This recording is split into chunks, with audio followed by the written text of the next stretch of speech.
ഞാൻ 6 മണി കണ്ടിട്ട് ഏകദേശം ഒരു 2-3 മാസമായി കാണും. അങ്ങനെ രാവിലെ മനസ്സോടെ രാവിലെ 6 മണിക്ക് എണീച്ചിട്ടുണ്ടായിരുന്നു.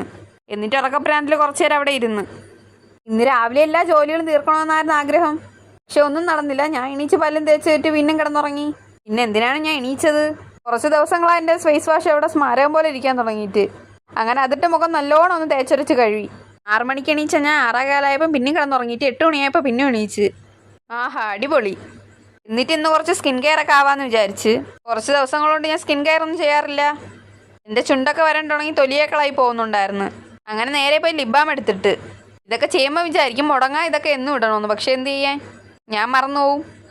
ഞാൻ സ്കിൻ കെയർ ചെയ്യാൻ വേണ്ടിയാണ് ഇതൊക്കെ വാങ്ങിയത്. വാങ്ങിയിട്ട് എന്ത് കാര്യം, സ്മാരകം പോലെ അതൊക്കെ അവിടെ ഇരിപ്പുണ്ട്. ആ മാമയത്തിൻ്റെ പ്രൊഡക്ട്സാണ് യൂസ് ചെയ്യണം. അങ്ങനെ അതൊക്കെ എടുത്തിട്ട് മുടിയൊക്കെ ഒന്ന് ചീകി ഒതുക്കാമെന്ന് വിചാരിച്ച്. കാരണം ഇതൊക്കെ ശ്രദ്ധിച്ചിട്ട് ഒരു 2-3 ദിവസമായി കാണും. എന്നും യൂസ് ചെയ്യുന്ന കോമ്പ് കാണാത്തതുകൊണ്ട് അവിടെ ഇരുന്നൊരു കോമ്പ് വെച്ചാണ് മുടി കോതി കെട്ടിയത്. ഇന്നലെ ചായയും കാപ്പിയൊന്നും കുടിക്കാത്തതുകൊണ്ട് എനിക്ക് എന്തൊക്കെയോ പോലെയായിരുന്നു. ഇന്നും അത് തുടരണമെന്നാണ് ആഗ്രഹം. അങ്ങനെ ഉള്ള മുടിയൊക്കെ വാരി കെട്ടിയിട്ട് നേരെ അടുക്കളയിലോട്ട് പോയി. സത്യത്തിൽ എൻ്റെ മുടി വാരി കെട്ടാനൊക്കെ ഭയങ്കര പാടാണേ, കാരണം അത്ര പോലും ഇല്ല. അങ്ങനെ നേരെ ചെന്ന് അടുക്കളയിൽ ജനലൊക്കെ അങ്ങ് തുറന്നിട്ട് ആദ്യം കട്ടയിടാന്നാണ് വിചാരിച്ചത്. പിന്നെ ഞാൻ അതങ്ങ് പാൽ ചായയാക്കി. എന്നെക്കൊന്നും ഇതൊന്നും പറ്റുമെന്ന് തോന്നുന്നില്ല. കുടിക്കണ്ടെന്നാണ് ആദ്യം വിചാരിച്ചെങ്കിലും പക്ഷേ എന്ത് ചെയ്യാൻ, എൻ്റെ മനസ്സങ്ങോട്ട് അനുവദിക്കാനില്ല. ചായ കുടിക്കണേൻ്റെ ഇടയിൽ ചുണ്ടും എൻ്റെ കൈയും പൊള്ളി. ഇനി നേരെ അടുത്ത പരിപാടി, ഉച്ചക്കത്തേക്ക് ഫുഡ് ഉണ്ടാക്കണം. നമ്മൾ ഇന്നലെ വാങ്ങിച്ച ചൂരമീൻ ഉണ്ടായിരുന്നേ, അതിന് ക്ലീൻ ചെയ്ത് വറുത്തരച്ച് വെക്കാനാണ് പ്ലാൻ.